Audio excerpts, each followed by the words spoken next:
I know a song that gets on everybody's nerves, and if it doesn't get on your nerves, you're probably hypnotized.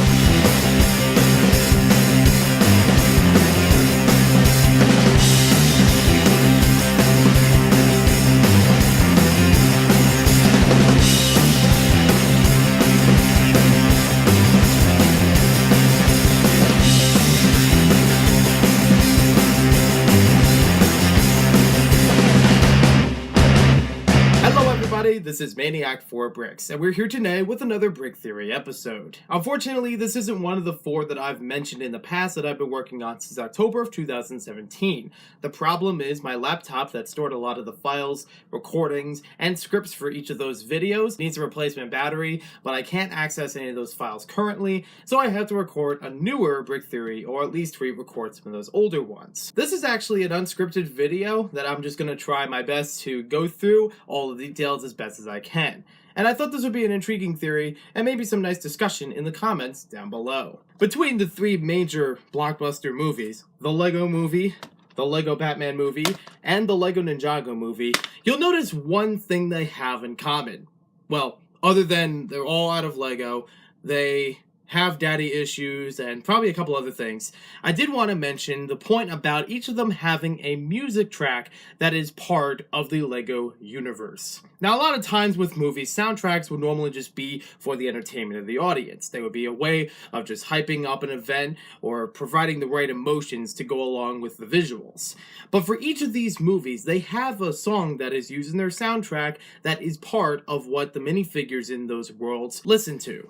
And I will get into a little bit later as to how all 3 of these are connected. I've probably touched on it a little bit for now with some of the other videos, but as far as like timeline wise, I'll touch on that another time. For this one, I would like to at least mention that each of these has a certain song that is part of what the minifigures themselves create, or they use, or they listen to very frequently.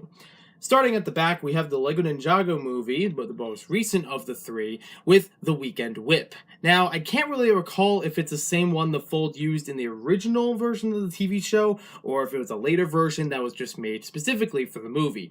It is roughly the same tune as what you've heard in the Ninjago TV show, which has been mixed over a couple different times. But it is used as a ringtone for Lloyd's phone, as you might hear in some of the opening scenes. So that means there is either the Lego Fold in the Lego universe for this movie, or maybe there's somebody else that just happened to record the same song or something like that. I mean, it's not beyond the realm of possibilities where a real life person that is part of the Lego movie production is implemented into the movie itself. Phil Lord and Chris Miller have actually been used in Lego form in some of the outtakes of the original Lego movie, but we'll get to that in just a bit. For the Lego Batman movie, Batman mentions that he made a song, Let's Get Nuts Mix, or as known on the official soundtrack, it is called I Am the Batman, or something close to that effect. This is a song that he actually plays and sings in the intro of this movie, so we have to assume this is something that he developed and he created in this universe. But the big one I really want to touch upon is the one that everybody knows and makes everything awesome. You know what I'm talking about. Everything is Awesome is a track that is used very much in the, vein of popular cliche songs just for the audience's take. But in this movie itself, I think it has a little bit more meaning. It's not beyond the realm of possibilities. Once again, I'm saying that there is a whole bunch that goes beyond this movie when it comes to like what it means for the real world, or what it means to the movie itself, what the Lego figures are doing compared to how they act in the real world in the movie and things like that. But I think the song itself isn't just something that Finn the human made up just to go along with the daily life of Bricksburg. I think it is actually part of how Bricksburg is run. If you listen closely to the lyrics, you might get to know something. And I'm not saying we have to play the track backwards and hear a hidden message or something satanic. It's not that kind of theory. This is a little bit more tame than that. So I'm going to go through some of the lyrics from the Teague and Sarah version of the song. There are a couple versions on the soundtrack, but the one I'm using is from the movie directly. I can't really say that I'll use the Lonely Island portions of it because even though they are part of the track, they don't really appear that much in the movie or have a lot of relevance that I can find. A lot of them are just naming ordinary objects and trying to make them sound exciting and extraordinary, or an unfortunate situation that you just need to smile through it. I mean, that by itself could be something about keeping positive, holding back any of the negativities, which is something that Unikitty does mention in Cloud Cuckoo Land. Any idea is a good idea, except the not happy ones. Those you push down deep inside where you'll never, ever, ever, ever find them. So without further ado, let's go through Everything is Awesome. And I don't have to play it because I think you already have it in your head just by me saying it. Everything is awesome. Everything is cool when you're part of a team. Everything is awesome when we're living our dream.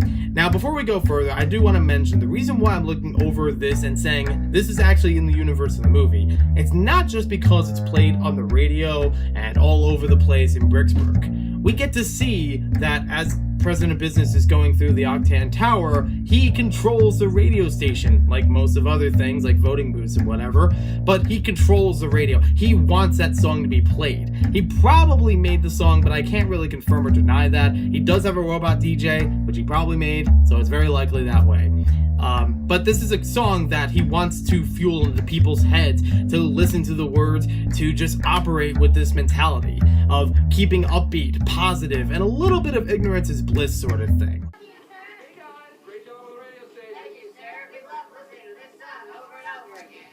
A little bit further into these lyrics, everything is awesome when we're living our dream.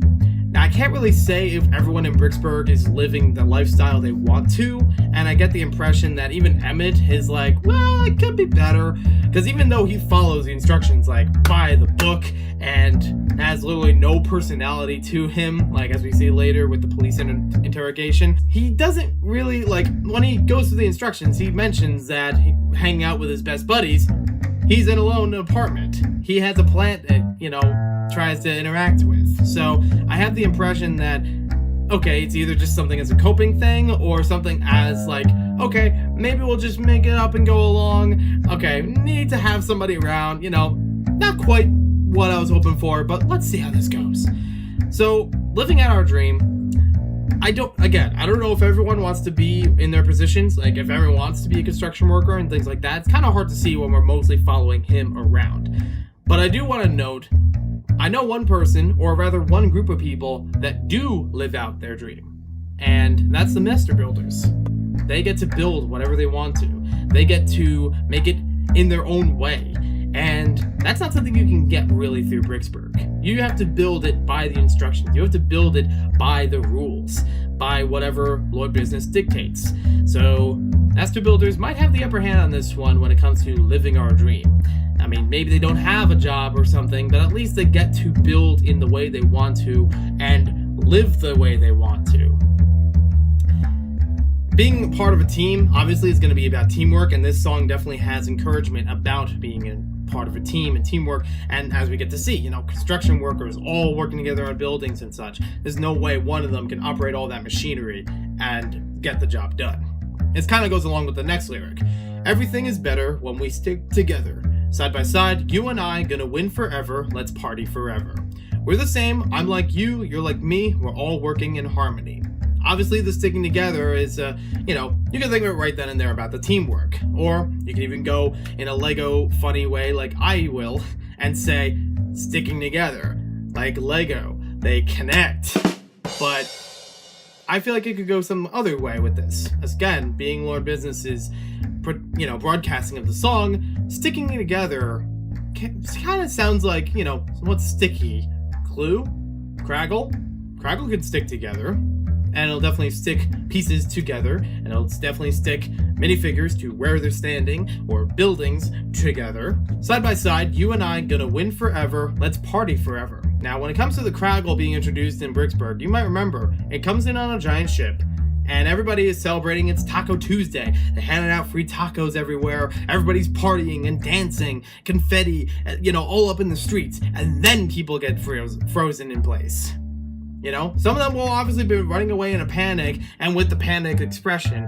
But for those who are unfortunate enough, while they're still dancing and having their tacos, they're gonna party forever. they're going to be stuck. They're going to be frozen, you know?